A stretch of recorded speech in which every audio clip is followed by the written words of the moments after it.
सभी लोगों को नमस्ते। कैसे हैं? उम्मीद करते हैं आप लोग बहुत अच्छे होंगे। जैसा कि आपको पता है, लगातार सभी विधानसभाओं का भ्रमण कर रहे हैं। अभी हमारे साथ समाजवादी पार्टी के नेता प्रियंका साक्या जी मौजूद हैं, जो कि डॉक्टर नवल किशोर साक्या जी की पत्नी हैं। डॉक्टर साहब 2024 का लोकसभा चुनाव लड़ चुके हैं फर्रुखाबाद से, जो कि काफ़ी सुर्खियों में भी बना रहता है चुनाव, जिसमें बताया जाता है कि कुछ धांधली भी हुई है, क्या हुआ है, सभी चीज़ें जानेंगे और जानेंगे 2027 की क्या क्या तैयारियां हैं। क्योंकि ऐसा भी माना जा रहा है कि कहीं ना कहीं फर्रुखाबाद में किसी एक ऐसी सीट से समाजवादी पार्टी से चुनावी मैदान में आ सकती हैं प्रियंका साक्या जी। तो बहुत बहुत स्वागत है आपका।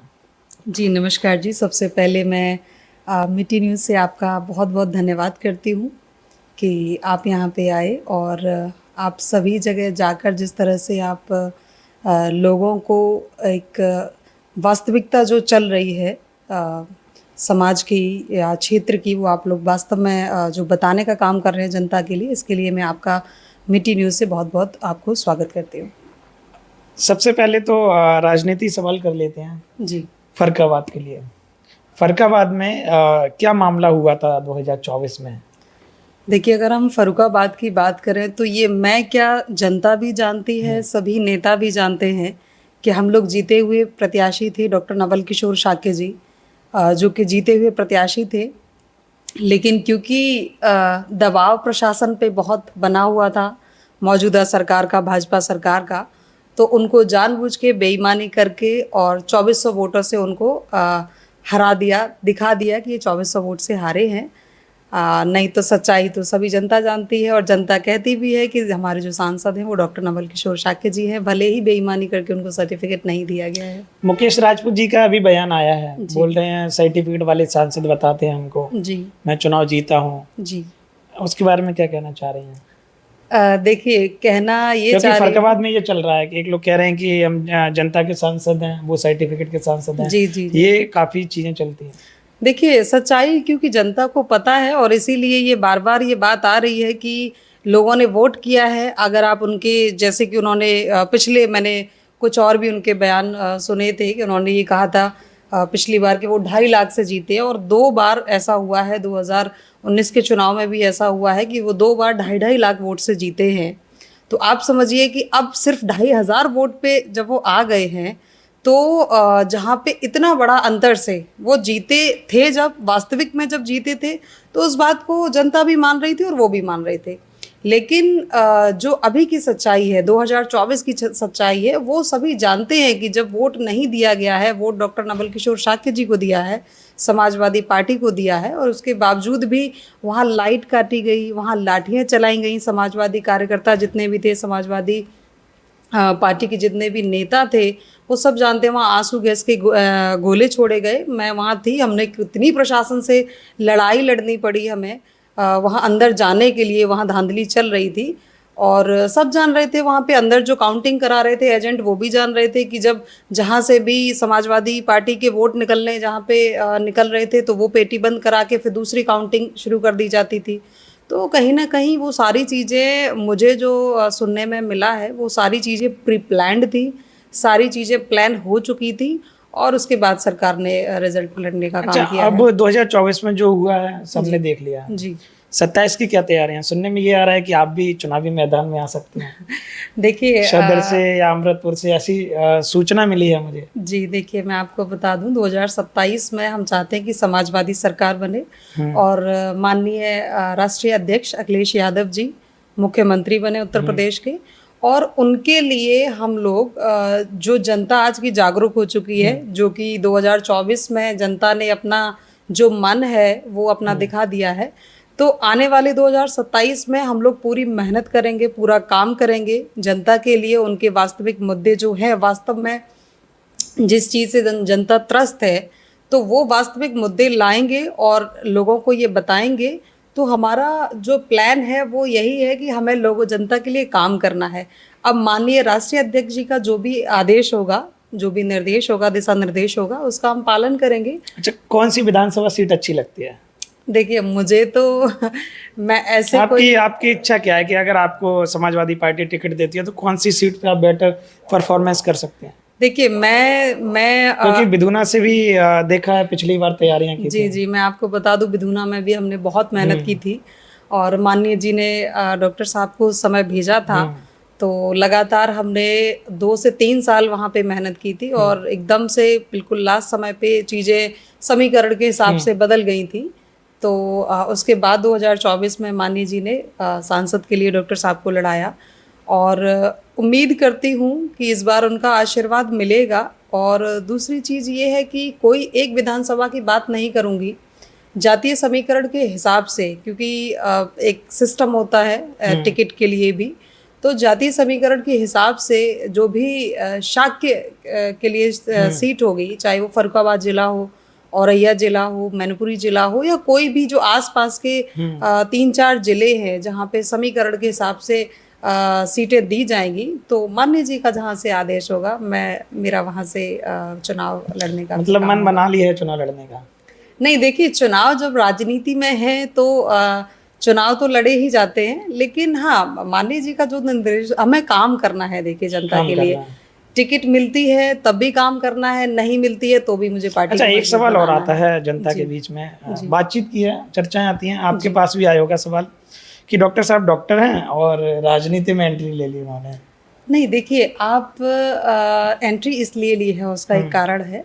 कारण ये है कि वो डॉक्टर बनके तो सेवा करते ही हैं, लेकिन जब बात आती है कि लोग परेशान हैं, उनकी जो कोई भी है, चाहे बेटियां हों, चाहे किसान हों, चाहे कोई भी हो, जनता में किसी भी प्रोफेशन के लोग हों, उनके लिए जो पॉलिसीज़ बनती हैं वो बनती हैं सरकार से। जो सरकार में लोग बैठे होते हैं वो लोग बनाते हैं। तो डॉक्टर साहब एज अ डॉक्टर तो कुछ ही लोगों की मदद कर सकते हैं, चाहे फाइनेंशियली कह लें, चाहे किसी भी रूप से कह लें, वो उतनी ही मदद कर सकते हैं एक डॉक्टर के रूप में।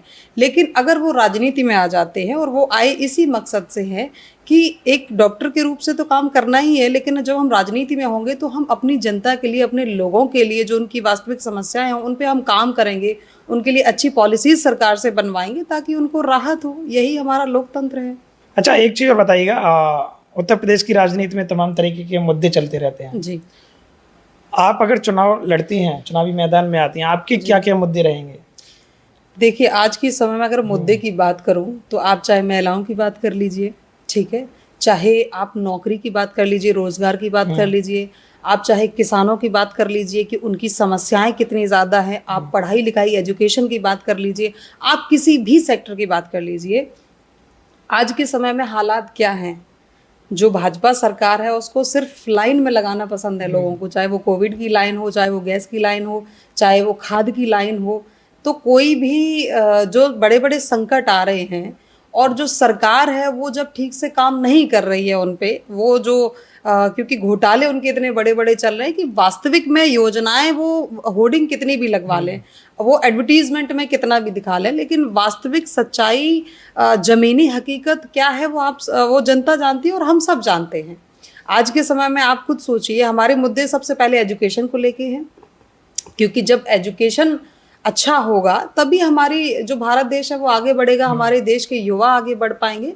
तो हमारा मुद्दा एजुकेशन का भी है, हमारा मुद्दा किसानों का भी रहेगा, हमारा मुद्दा महिलाओं की सेफ्टी के लिए भी रहेगा। तो मुद्दे तो जो जनता की समस्याएं हैं वही रहेंगे। शिक्षा, स्वास्थ्य, रोजगार, जी बिल्कुल, बिल्कुल, किसानों के मुद्दे यही रहेंगे। बिल्कुल, बिल्कुल, बिल्कुल। अच्छा, इसके अलावा एक मुद्दा और चल रहा है, यूजीसी के बारे में क्या कहना चाह रहे हैं?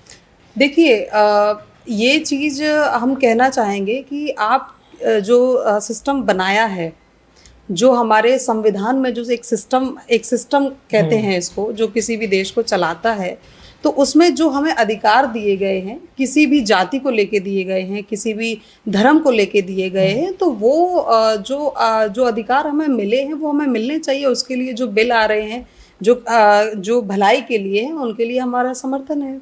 अच्छा, आपके फर्रुखाबाद की अगर बात करें, अगर आप फर्रुखाबाद से चुनाव लड़े हैं जी, चारों सीटों पर भाजपा है जी, कैसे चुनौती देंगे? और लगातार है 10 साल से। देखिए, लगातार मैं आपको बता दूं कि काफ़ी लंबा समय हो गया है, और चुनौती तो जनता ही देगी, क्योंकि जनता ने 2024 में जनता ने अपना मन बना लिया था। किसी भी इंसान को, किसी भी जनता को कोई भी सरकार कितना गुमराह कर सकती है। 10 साल गुमराह हो चुके हैं। कोई भी सरकार जो होती है, जनता को लगता है कि हाँ चलिए नए को हम बनाते हैं, नए को हम चुनते हैं, इसीलिए इनको चुना गया था। है ना। और जब उनको ये लगा कि नहीं नहीं, पहली सरकारों में तो तब भी काम होता था, लेकिन इस सरकार में तो सभी का बुरा हाल हो चुका है, तो जनता ने तो अपना आदेश दे ही दिया है। 2024 से ही पता चल गया है, तो 2027 में तो अब परिवर्तन होना तय है।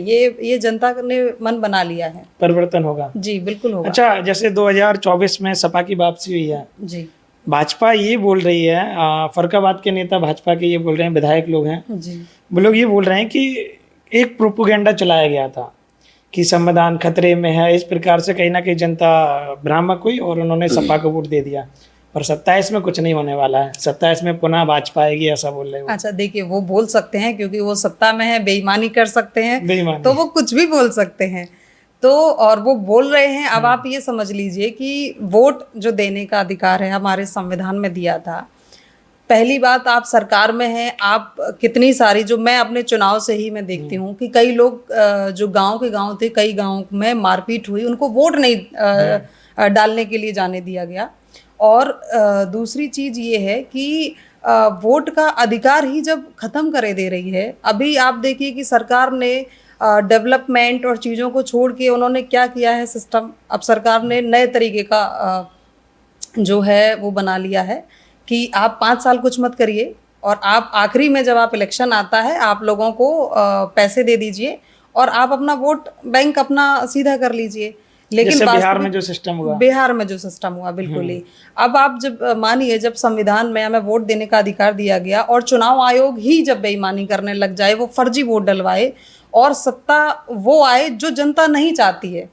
जनता इस बात के लिए कि आप देखिए कितने सारी जगहों पे लोग कहते हैं कि जी वोट तो हमने साइकिल में दिया है, तो भाजपा कैसे जीत गई। लोग कहते हैं कि बेईमानी होती है, आप अपनी पेटियां बचाइए। हम लोग जब थे चुनाव में तो जनता यही कह रही थी कि हम तो जी आपको वोट देंगे, लेकिन आप अपनी वोट अपना रख रखाव करिएगा। अभी 37 कैसे बन गए? जनता के आदेश से बने हैं। पर आप बोल रहे हैं कि बेईमानी हुई। बेईमानी अगर ना होती तो और 50 बन जाते, 50 बनते। बेईमानी नहीं होती तो कितनी जगह बेईमानी हुई है। इस मुद्दे को आदरणीय अखिलेश जी ने संसद में भी उठाया है। और भाजपा ऐसा भी कहती है, ये कहती है कि अगर जीत गए तो बेईमानी नहीं हुई, अगर हार गए तो बोल रहे बेईमानी हो गई। नहीं नहीं, ऐसा नहीं है। तो अगर ऐसा होता तो फिर हम सभी सीटों के लिए बोलते।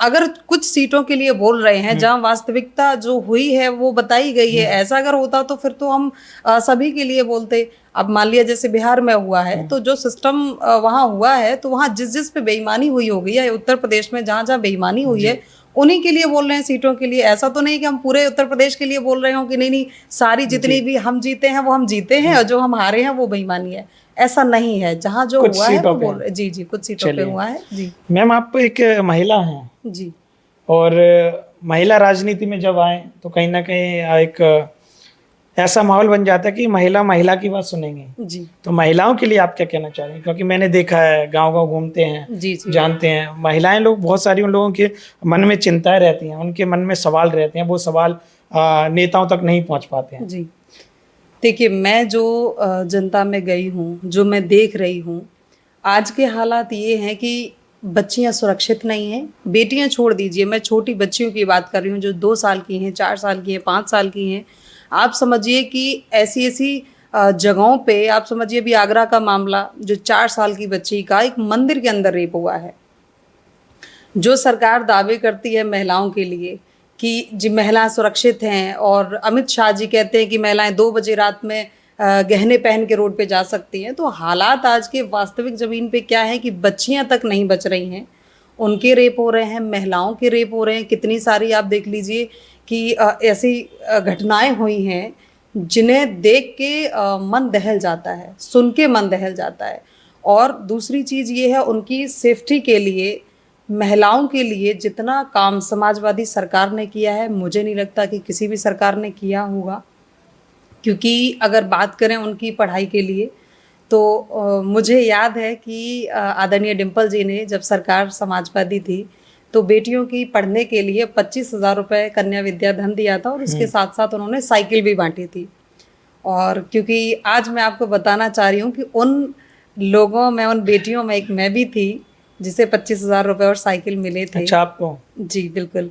और उस समय जिस हालातों में हम लोग थे, तो हमने बहुत धन्यवाद शुक्रिया अदा किया था। और मुझ जैसी कितनी सारी बेटियां जो पढ़ना चाहती हैं, आगे बढ़ना चाहती हैं, उस समय क्योंकि गांव से स्कूल कॉलेज थोड़ा दूर हुआ करते थे, कोई साधन नहीं हुआ करते थे इतने ज़्यादा, तो जब साइकिल मिली थी तो वो खुशी एक जो थी कि हाँ अब हम साइकिल से स्कूल जाया करेंगे, अब हमें पैदल नहीं जाना पड़ेगा, और आगे जो फीस हमें और जो पढ़ाई करनी है उसमें ये 25,000 रुपये कितने मददगार हुए, इस बात का मैं खुद सबूत हूँ जीता जागता।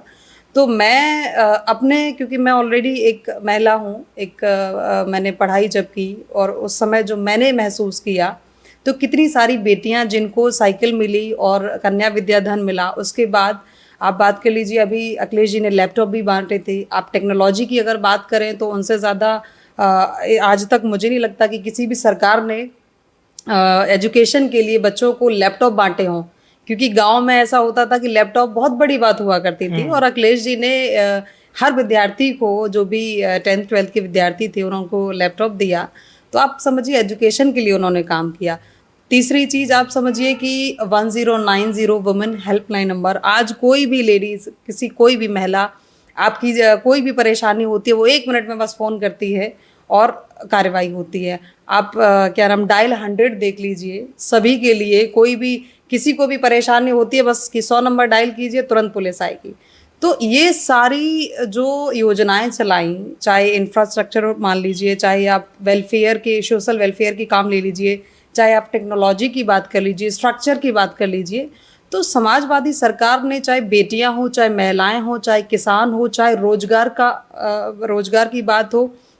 अब बेटियों की आज की हालत ये है कि होर्डिंग बड़े बड़े लगा दिए जाते हैं, बजट कितना कम करते जा रहे हैं, और जो भी बजट जो RTI का जो हम लोगों को इन्फॉर्मेशन मिलती है, उसमें जो भी महिलाओं के लिए बजट आता है एजुकेशन के लिए, आप समझिए 70% उसका बजट का जो अमाउंट है वो सिर्फ और सिर्फ एडवर्टीजमेंट पे खर्च कर दिया जाता है। ओनली 30% अमाउंट है जो बेटियों की शिक्षा के लिए वास्तविक में इस्तेमाल होता है। तो ऐसी सरकार है जो ना बेटियां बचा पा रही है और ना पढ़ा पा रही है।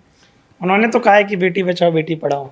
हाँ, मैं इसीलिए मैंने आपको ये बात बताई अभी कि वो सिर्फ उनका नारा है, जो स्लोगन है वो सिर्फ एडवर्टीजमेंट में है, होर्डिंग में है, ना असलियत तो ये है कि बेटियां बेचारी लड़ रही हैं। आप अभी देखिए कि ये तो मैंने गांव की बात कर ली, आप अंतर्राष्ट्रीय स्तर पे जो हमारी महिला खिलाड़ी है, आपने देखा होगा जिनके साथ में दुराचार किया है, और बीजेपी के ही मंत्रियों ने किया है, आरोप लगा है, उन लोगों ने धरना दिया है, महीनों महीनों धरना दिया है दिल्ली में बैठ के, और आप समझिए उनकी सुनवाई नहीं हुई है।